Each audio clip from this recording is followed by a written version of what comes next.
এই যে যেই তিনজনকে দেখতে পাচ্ছেন এরা 2004 সাল থেকে বন্ধু। আমাদের প্রতি বছরে একদম রিচুয়াল করে হয়তো 1 থেকে 2 বার দেখা হয়। আর এই একটা দুইটা মিটআপেই আমরা সারা বছরের গল্প করি। আমাদের কখনো কোনোদিনও মনে হয় না যে আমরা অনেক দিন পর দেখা করছি বা একটা গ্যাপ হয়ে গেছে। তো যাই হোক, এটা আমাদের এই বছরের প্রথম দেখা। আমাদের একটা বন্ধু এখনো আসেনি, আমরা ওয়েট করতেছিলাম বসে বসে, আর এরকম বকবক করতেছিলাম। আমরা রোজার মধ্যে দেখা করছিলাম, তো খিদায় সব পাগল হয়ে কি কি যে বকবক করতেছিল।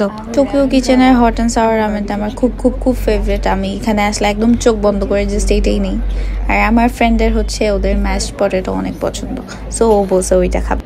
রোজার সময় অলমোস্ট সব রেস্টুরেন্টেই একটা ডিফারেন্ট মেনু থাকে, বাট টোকিও কিচেনে ওদের মেইন মেনুটা অ্যাভেলেবেল ছিল, which was a very good thing. Almost half an আওয়ারের মতো আমরা আমার আরেকটা ফ্রেন্ডের জন্য ওয়েট করতেছিলাম। She was fashionably late, actually not her fault, রাস্তায় অনেক জ্যাম ছিল।